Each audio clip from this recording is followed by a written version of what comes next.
Siemano, dzisiaj mamy kolejny wynalazek do przetestowania, jako że nagrywamy materiały reklamowe dla ADO.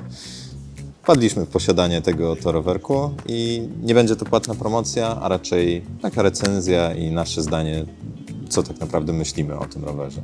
Także lecimy. Na start trochę specyfikacji. Rower ten waży 16 kg, więc jest to waga akceptowalna jak na rower elektryczny i co ważne, jest składakiem, więc nie mieliśmy problemu, żeby zabrać go do niewielkiego auta. Przy okazji składania mamy możliwość regulacji wysokości kierownicy i jej pozycji. Szybko zamykacze sprawiają wrażenie solidnych i nie musimy obawiać się przypadkowego ich otwarcia. Po uruchomieniu roweru mamy do dyspozycji zależnie od wersji 3 lub 5 trybów wspomagania, od których zależy, jak dużo siły będziemy musieli włożyć, by utrzymać naszą docelową prędkość.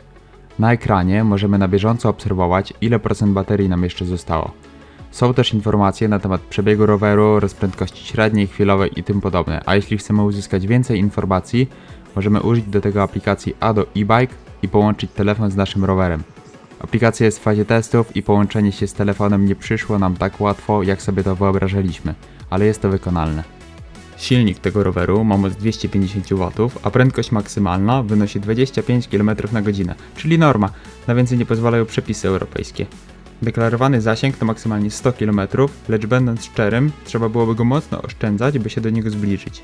Z naszych testów wynika, że nie oszczędzając zbytnio baterii, jadąc na najwyższym biegu będziemy w stanie przejechać około 40-50 km.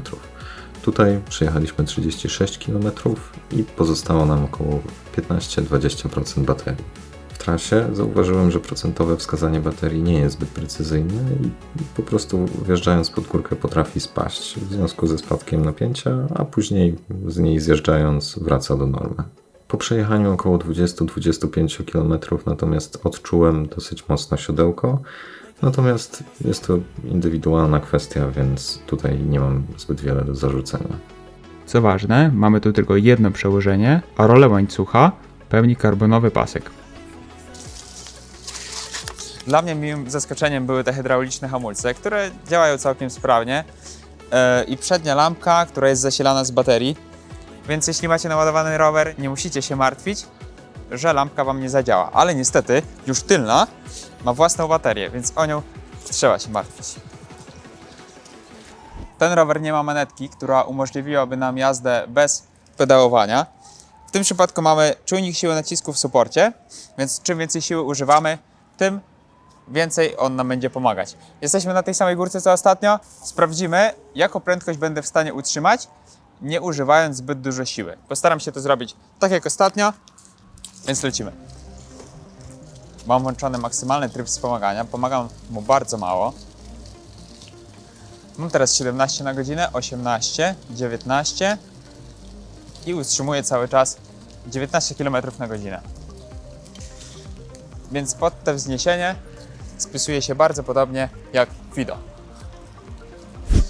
Nie wiem, czy to kwestia tego, że w Polsce te rowery jeszcze nie są na tyle popularne, ale na pewno jak wpadniecie w posiadanie tego roweru, to będziecie zwracać uwagę na siebie.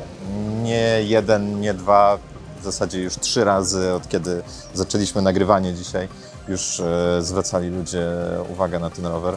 Podbijali, pytali, co to jest za rower, ile on kosztuje. I co ciekawe, nie wiedzieli nawet, że to jest elektryczny. Musieliśmy im powiedzieć, że ta bateria jest tutaj ukryta w sztycy, co jest ciekawe. Więc jeśli to jest coś, na czym Wam zależy, to jest na pewno dobry wybór. Nie bylibyśmy sobą, gdybyśmy nie przetestowali, czy na tym rowerze da się zrobić jakiekolwiek akrobacje. Więc spróbuję je zrobić. Willy tak naprawdę bez większego problemu ma fajny środek ciężkości z tyłu ten rower.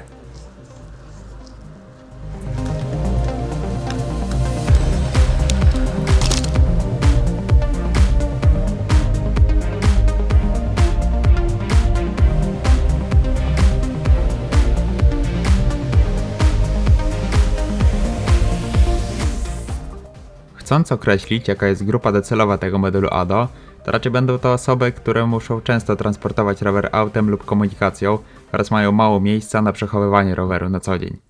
Nie przepadamy za składakami, lecz ten rower odbiega od klasycznej ich formy i tak jak mówiliśmy, nie zdradza się na pierwszy rzut oka, że jest elektrykiem.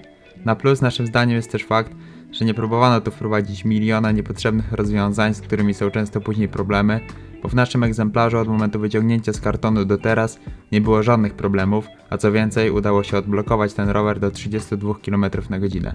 Na ten moment stosunek jakość-cena wypada po prostu poprawnie, lecz jeśli komuś zależy na niedużej wadze i prostocie, to może być rower dla niego.